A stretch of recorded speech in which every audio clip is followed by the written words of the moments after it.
के द्वारा सेवक धर्म की परिभाषा परिभाषित की जा रही है। सेवक सो जो करे सेवकाई, सेवक वो है जो सेवकाई करे। जब जब बात आई तो शास्त्रों ने सेवक धर्म की परिभाषा परिभाषित की। सेवक वो है जो सेवकाई करे। मेरा ध्यान चला गया, सेवक सेवकाई तो करे लेकिन कैसे करे? तो कहा सेवक हित साहिब सेवकाई और करे सकल सुख लोभ बिहाई। सेवक का हित किसमें है? तो कहा साहिब सेवकाई, स्वामी की सेवा करने में। लेकिन स्वामी की सेवा करे तो कैसे करे?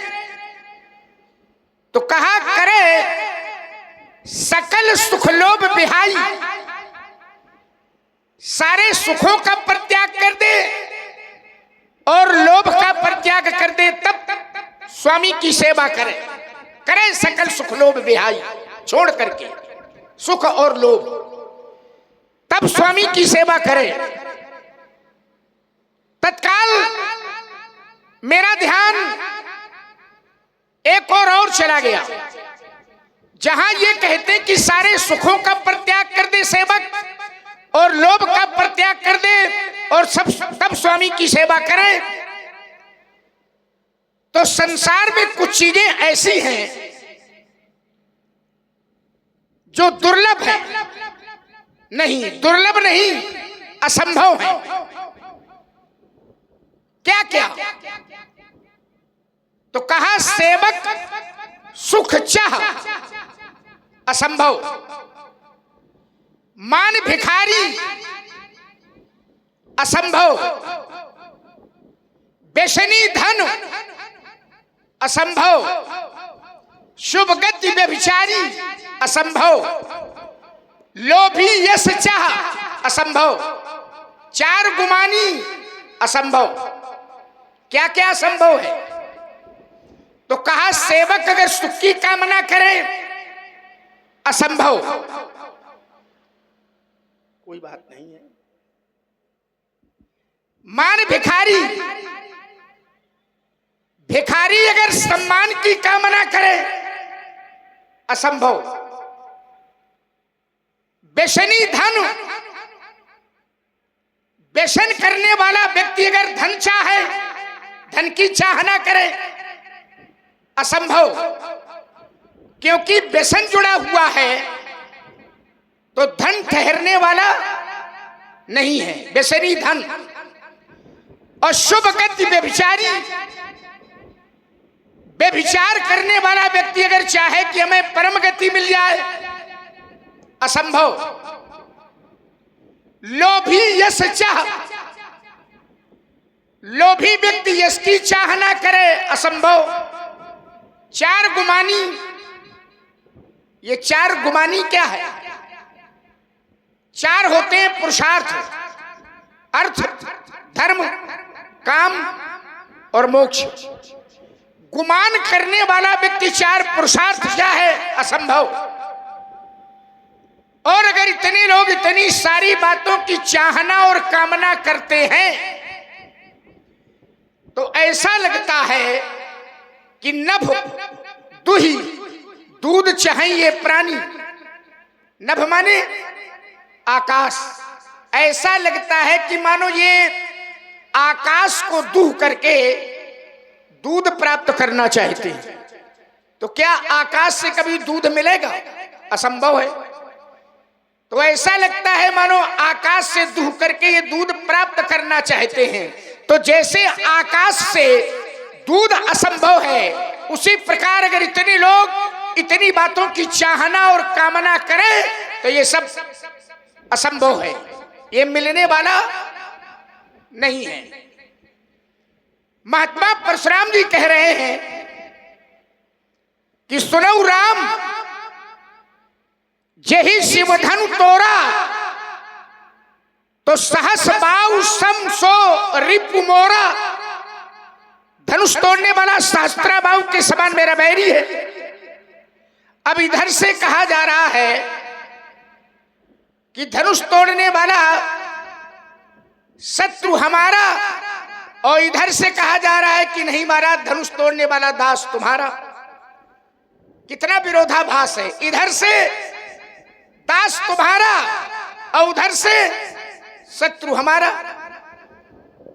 और सामान्य शत्रु नहीं है।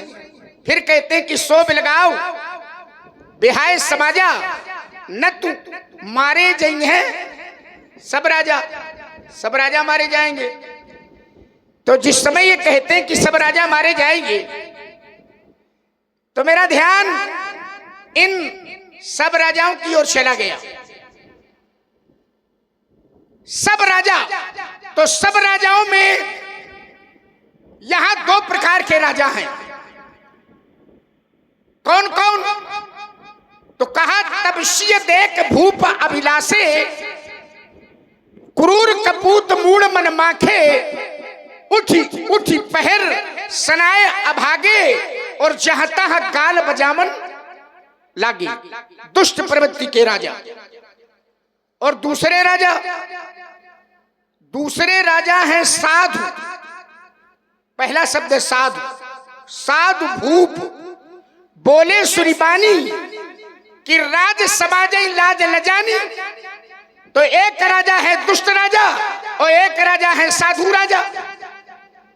और महात्मा जी की घोषणा क्या हो रही है कि न तुम्हारे जई हैं सब राजा मारे जाएंगे।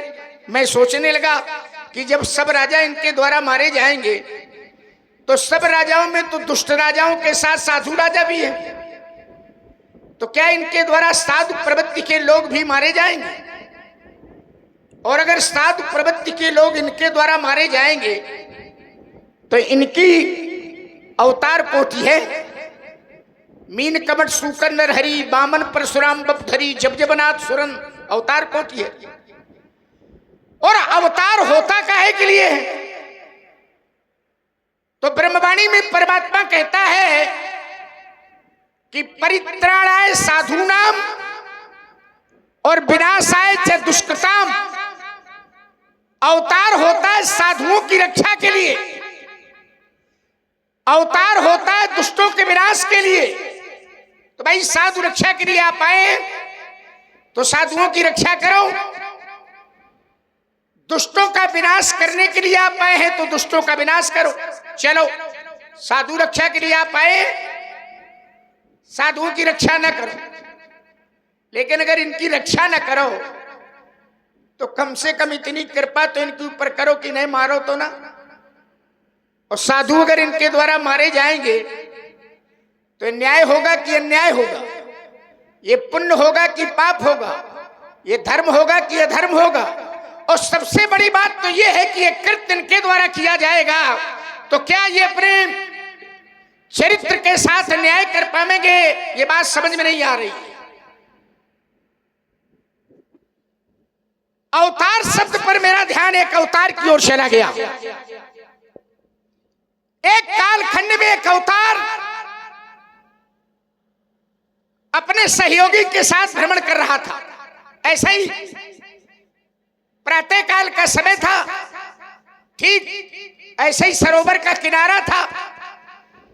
वो महापुरुष सरोवर के किनारे पहुंचा तो उसने अपना धनुष उतारा, नीचे रख दिया, तरकस उतारा, नीचे रखा, तरकस से एक बाण निकाला और उस बाण को भूमि पर गाड़ दिया।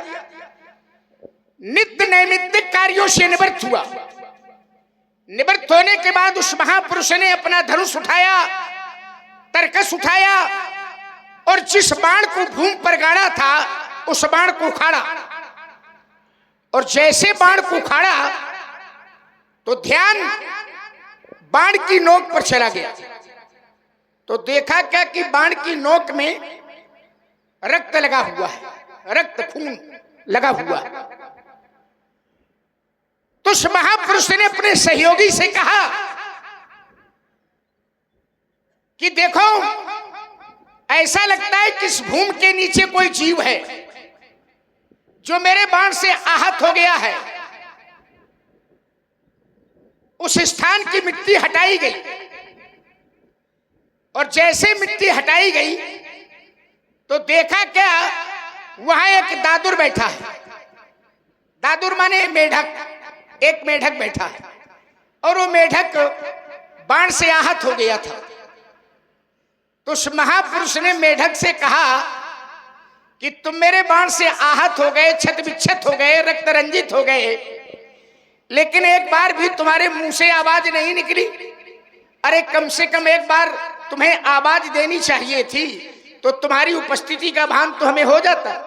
वैसे तुम एक बार तुम्हारे मुंह से आवाज नहीं निकली, वैसे तुम दिन रात आवाज करते हो, टर्र टर्र करते रहते हो, पर इस बार बाण लगने के बाद भी तुम्हारे मुंह से आवाज नहीं निकली। आवाज देनी चाहिए, उपस्थिति का भान हो जाता। तो उस महापुरुष से उस दादुर ने महाराज बड़ा समीचीन उत्तर दिया। उस दादुर ने कहा कि प्रभु, संसारी लोग जब जीव को कष्ट देते हैं तो वो आपकी पुकार करते हैं, लेकिन आप ही जब जीव को कष्ट दोगे तो भला वो किसकी पुकार करेंगे, वो कहां जाएंगे। संसार से जब साधु संत त्रसित होते हैं तो उनकी रक्षा के लिए आपका अवतार होता है। ये फरसा उनके लिए चलता है, साधु संतों की रक्षा के लिए ये फरसा उठता है। लेकिन आपे का फरसा जब साधु संतों पे चलेगा तो ये साधु संत कहां जाएंगे, किसकी पुकार करेंगे। परित्राणाय साधूनाम विनाशाय च दुष्कृताम धर्म संस्थापनार्थाय संभवामि युगे युगे, इसको कैसे प्रमाणित करेंगे। बात समझ में नहीं आ रही है। महात्मा जी प्रणाम। प्रणाम की पृष्ठभूमि। एक बात समझ में नहीं आ रही है। बड़ा क्रोध है, लेकिन क्रोध के मूल में क्या है, क्रोध का कारण क्या है, किस कारण क्रोध है। अकारण, सकारण, कारण। क्या कारण, धनुष टूट गया है। क्रोध का कारण धनुष का टूटना है। धनुष के टूटने पर आप क्रोध कर रहे हैं। एक बात मैं आपको बता दूं, अगर क्रोध का कारण धनुष का टूटना है, धनुष के टूटने पर आप क्रोध कर रहे हैं, तो बहु धन भी तोरी लरिकाई और कबहु ना असरिस कीन गोसाई। महाराज महिराज, मैंने बाल्यावस्था में बहुत सी धनुइयां तोड़ी थी। अरे जब बहुत तोड़ी थी तो बहुत क्रोध नहीं था, एक टूटा है, क्रोध बहुत है। तो क्या इस धनुष पर आपकी ममता है तो कई हेतु, इसका हेतु, इसका कारण क्या है। पूज्यपाद प्रातः स्मरणी महामना, हम जानना चाहते कि यही धन पर ममता कई हेतु क्या है। सुमित्रानंद लक्ष्मण, मेरी वार्ता यहाँ के अधिष्ठाता राजा जनक से हो रही थी। मैंने उससे पूछा कि अजगौ का खंडन किसने किया, उसे बताओ या दिखाओ।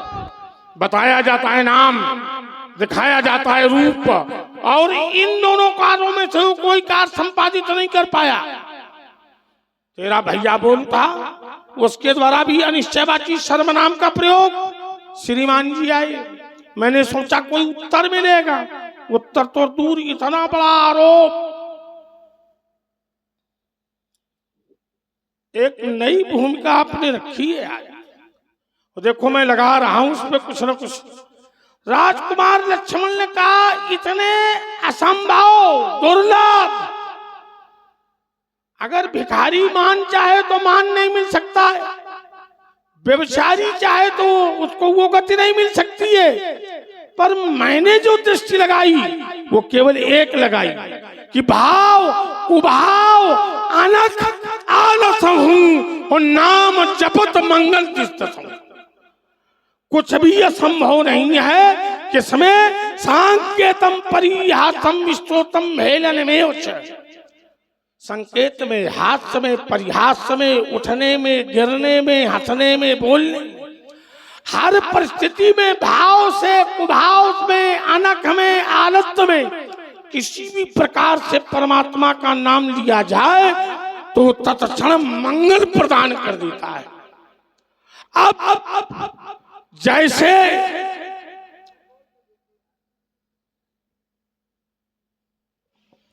और आप हैं अरुण तिवारी जी, ब्रह्म विचार मंच राठ हमीरपुर महामंत्री चिल्ली। आप व डॉक्टर ज्ञानेन्द्र सिंह जी चिल्ली राठ हमीरपुर, आपने 51 पुष्प मुद्राएं भार्गव परशुराम जी के श्री चरणों में और 51 पुष्प मुद्राएं श्री लक्ष्मण जी के चरणों में सादर प्रदत्त है। धन्यवाद, साधुवाद। और आप हैं आदरणीय श्री राम कृपाल जी दुकानदार, आपकी ओर से ये 200 पुष्प। धन्यवाद। तो सबसे बड़ी बात ये आ गई कि जहां पर नाम स्मरण किया जाएगा, अगर किसी पारमार्थिक व्यक्ति के मन में अगर कोई लौकिक भाव भी आ जाता है तो परमात्मा उसका लौकिक भाव भी पूर्ण करते हैं। हाँ, अरे चलो सब जग जाएंगे। और यहां पर यही हुआ है। राजकुमार लक्ष्मण ने कहा परित्राणाय साधूनाम विनाशाय च दुष्कृताम। संसार में यहाँ पर 2 प्रकार के राजा हैं, साधु राजा, दुष्ट राजा। अगर आप साधुओं को मारेंगे तो न्याय होगा कि अन्याय होगा, धर्म होगा कि अधर्म होगा, पाप होगा कि पुण्य होगा? तो मैं ये कह रहा हूं कि न्याय होगा, क्योंकि न्यायार्थ अपने बंधु को भी दंड देना न्याय है। न्याय पीठ पे बैठ करके अगर अपना कोई संबंधी, रिश्तेदार, नातेदार, भाई, पिता है तो न्याय करना चाहिए उसके।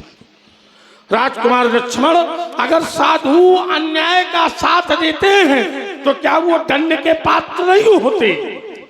क्या न्यायपालिका उन्हें ये कहकर के छोड़ देगी कि साधु हो चाहे जो कुछ करो ना?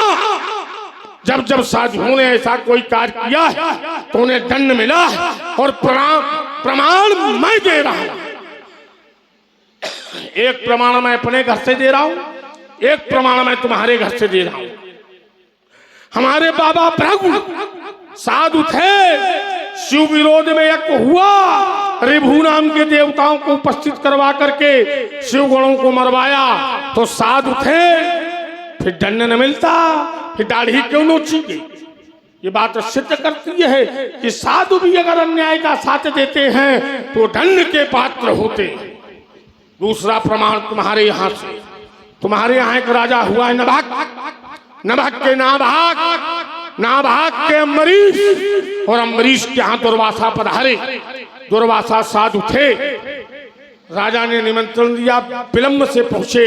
राजा ने केवल जल से आचमन कर लिया तो साधु थे दुर्वासा, उन्होंने कृत्या उत्पन्न कर दी तो साधु थे, दंड न मिलता, फिर सुदर्शन चक्र पीछे पीछे क्यों दौड़ा? तो ये बात सिद्ध करती है कि साधु अगर अन्याय का साथ देते हैं तो दंड के पात्र होते हैं। राजकुमार लक्ष्मण ने कहा कि बहु धनु ही तोरी लड़काई, कबहुना सिरिस कीन गोसाई। मैंने बाल्यावस्था में बहुत सी धनुइयां तोड़ी है, थोड़े होंगे जहाँ तोड़े होंगे, उनसे मेरा कोई प्रयोजन नहीं। वहां गए थे तोड़े और यहाँ गया है तोड़ा, और आज हम ढूंढ लेंगे किसने है तोड़ा। रही बात ममता की, डंके की चोट पे कहता हूं कि ममता है। ममता 2 प्रकार की, एक व्यवहारिक, एक पारमार्थिक।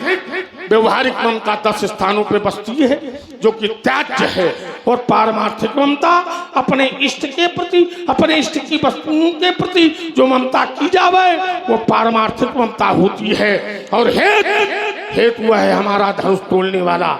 इसलिए एक बात बता दूं, रे नृप बालक काल बस बोलत तू ही न समार, धनु ही संत प्रार धनु विदित सकल संसार। चलिए महाराज, देखिए संदर्भ से जुड़ी हुई बातें होनी चाहिए। मैंने 4 बातें रखी थी, उसमें कहा इतने लोग अगर इतनी बातों की चाहना कामना करें तो असंभव है। तो आपने कहा सब संभव है। क्या संभव है? सेवक सुख चाहे क्या संभव है? भिखारी सम्मान चाहे क्या संभव है? व्यसन करने वाला धन चाहे संभव है? तो आपने उसको जोड़ा कहां से? बोले भाव कुभाव वन खालसऊ, नाम जबद मंगल दिश दशवू। नाम का प्रभाव ऐसा है कि कोई कैसे भी जाप करे, ये विषय दूसरा है और ये विषय दूसरा है, ये इस संदर्भ से मेल नहीं खा रही। चलिए खैर, आपने कहा, जो बात आपने रखी कि अन्याय का साथ अगर साधु देते हैं तो भी दंड के भागी होते हैं। और उदाहरण बोली मैं एक अपने घर से दे रहा हूं, एक तुम्हारे घर से दे रहा हूं। आपने कहा कि हमारे बाबा भृगु साधु थे और इन्होंने अन्याय का साथ दिया था, शिव विरोध में यज्ञ हो रहा था, उसका समर्थन किया था, तो बोले दंड मिला, दाढ़ी नोच ली गई। अब हमें क्या मालूम, हम क्या जाने कि क्या क्या हुआ उनके साथ, ये आप जानो। अब बोले वो साधु थे, नहीं भृगु जी, देखिए हमारा विषय है साधु का, और भृगु जी साधु नहीं है। साधु किसी वर्ण व्यवस्था का नाम नहीं है, साधु किसी जाति का नाम नहीं है, साधु बहुत सुंदर वस्त्र का नाम नहीं है, साधु एक वृत्ति है, साधु एक स्वभाव है, साधु एक आचरण है। जब जब साधु की बात आई तो उसका ना कुल बताया गया होगा, वर्ण बताया गया होगा, चरित्र बताया गया होगा। साधु चरित्र, शुभ चरित्र का पासु। आपने कहा भृगु जी तपस्वी हो सकते हैं, ब्राह्मण हो सकते हैं, भृगु जी ज्योतिषाचार्य बहुत बड़े हो सकते हैं, भृगु संहिता का निर्माण किया है, हो सकते हैं। ब्रह्मवाणी में परमात्मा ने उनके लिए कहा महर्षि राम भृगु अहम, मैं महर्षियों में ब्रह्मर्षि हो सकते हैं, तपस्वी हो सकते हैं, लेकिन साधु नहीं हो सकते। और हमारी बात साधु की है, तो बोले दंड मिला। दूसरा उदाहरण दिया अपने दुर्वासा का, बोले दुर्वासा साधु थे, अम्बरीश को कष्ट दे दिया, भगवान ने सहन नहीं किया, चक्र सुदर्शन छोड़ दिया, और बोले दुर्वासा भी साधु थे। हाँ, अब दो ही तो संसार में साधु बचे हैं, एक आप और एक दुर्वासा। अरे दुर्वासा साधु है, वो भी तपस्वी है, वो भी ब्राह्मण है। साधुओं का जो चरित्र होता है, मैंने पढ़ा है, साधु नियमावली को जाना है, तो साधु नियमावली में साधुओं के लक्षण मैंने पढ़े हैं। साधु कौन? बोले समदम नियम नीत नहीं डोलई, अब परुष वचन कबहू नहीं बोलई। परुष माने कठोर वचन साधु कभी नहीं बोलते हैं। और जिन दुर्वासा को आप साधु बता रहे हो, दुर्वासा का चरित्र किसी से छिपा नहीं है महाराज, जिसको देखो उसी को श्राप दिए पड़े हैं, ये साधु के लक्षण है। तो दुर्वासा साधु नहीं है, तपस्वी ब्राह्मण है, ये स्वीकार है। तो है तपस्वी ब्राह्मण हो, आप जोड़ रहे हो साधु से, और हमारी बात साधु की है, तो ये दोनों साधु नहीं है। आपने कहा कि दुर्वासा ने, और देखिए एक सूचना है, कोई पहरा से भगवान की लीला देखने के लिए आए थे, उनकी अचानक तबीयत खराब हो गई है, तो हमारे आदरणीय श्री ज्ञानेंद्र डॉक्टर साहब समिति से मिलकर उस मरीज को जरा स्वस्थ करें, जाकर देखें शीघ्रता से। आदरणीय श्री ज्ञानेंद्र डॉक्टर साहब मरीज पहरा से हैं, जाकर उन्हें देख लें थोड़ा सा। चलिए देखिए भैया, वैसे रघुपति भगत सजीवन मूरी, राम कृपा नासै सब रोगा, भगवान राम जी चाहें कि वो स्वस्थ हो जाए। आइए महाराज, तो देखिए आपने कि दुर्वासा की एक घटना बताई कि दुर्वासा ने आचमन कर लिया, द्वादशी के कुछ पल शेष थे, अम्बरीश को अर्थात कष्ट दे दिया, भगवान से सहन नहीं हुआ, चक्र सुदर्शन छोड़ दिया। आइए मैं इसी बात को जोड़े दे रहा हूं। देखिए जब भगवान ने दुर्वासा के पीछे चक्र छोड़ा, तो क्यों छोड़ा? क्या दुर्वासा ने कोई अपराध किया था? दुर्वासा ने भगवान के भक्त को कष्ट दिया था, तो भगवान ने सहन नहीं किया था, ठीक। और इन्हीं दुर्वासा ने एक बार स्वयं भगवान को कष्ट दे दिया और भगवान ने सहन कर लिया। एक बार भगवान के यहां दुर्वासा पधारे, भगवान ने बड़ा स्वागत किया, हाथ जोड़ करके दुर्वासा के सामने खड़े हुए और कहा कि महाराज आप हमारे धाम को चलो। तो दुर्वासा ने कहा ऐसे नहीं चलूंगा। तो भगवान ने पूछा महाराज कैसे चलोगे? तो दुर्वासा ने कहा कि महाराज पहले रथ में बैल की तरह जुतो और फिर ले चलो।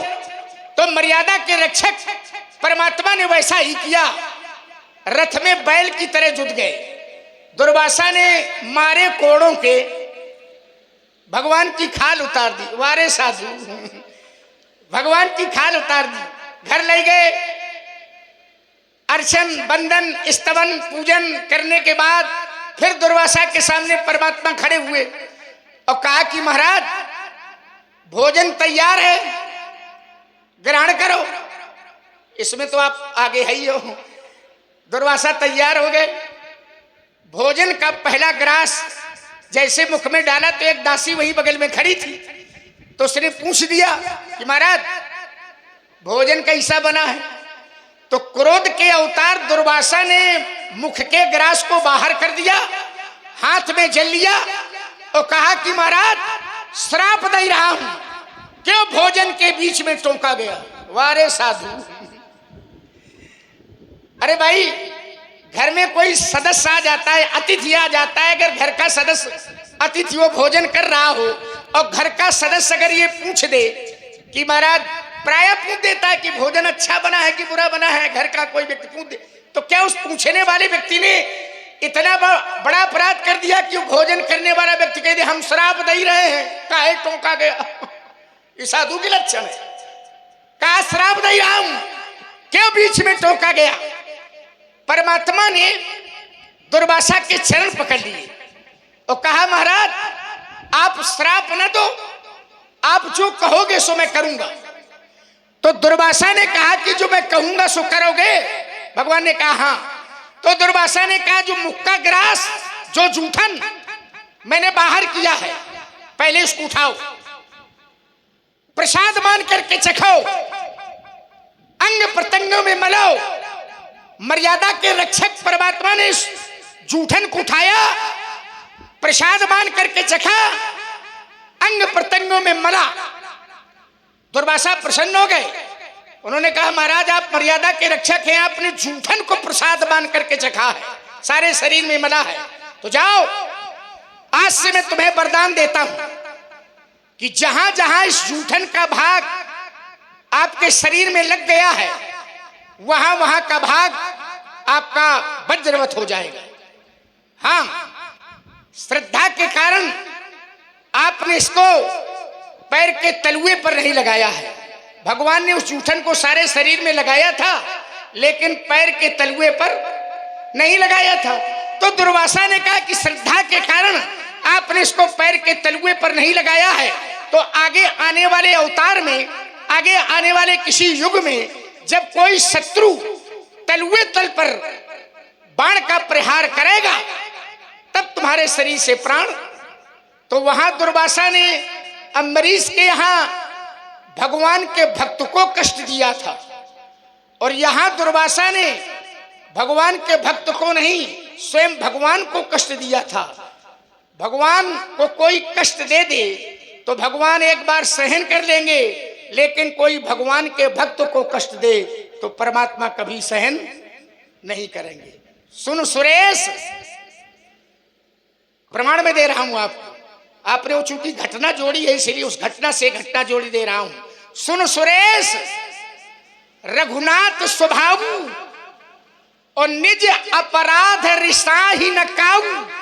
उनका कोई अपराध कर दे तो रिसा ही ना, क्रोध नहीं करते हैं, पर जो अपराध भगत कर करई तो राम रोष पावक सो जरई। मैं नहीं कह रहा, लोकहु वेद विदित इतिहासा और यह महिमा जाने दुर्वासा। और आप हैं अरुण तिवारी जी, ब्रह्म विचार मंच, राठ हमीरपुर महामंत्री चिल्ली व डॉक्टर ज्ञानेंद्र सिंह जी चिल्ली राठ हमीरपुर। आपने पुनः 51 पुष्पोद्राय भार्गव परशुराम जी के चरणों में और 51 पुष्पोद्राय श्री लक्ष्मण जी के चरणों में सादर प्रदान किए। धन्यवाद, साधुवाद। भाई वाह, बहुत बढ़िया। हमारी बात को आपने अच्छे ढंग से काटा। लक्ष्मण कह रहे हैं कि नहीं, ना दुर्वासा साधु हैं ना भृगु जी साधु हैं, और हम कह रहे हैं दोनों साधु हैं। हमें मालूम है परिवेश का नाम साधु नहीं होता, किसी ऊंची जात में जन्म लेने वाले का नाम साधु नहीं होता। साधु एक वृत्ति है। साधु किसे कहते हैं तो कहा पर कारेत साधेत सा साधु, जो दूसरे के कार को साधे उसका नाम साधु। और बाबा भृगु ने संसार के कार्य को साधा।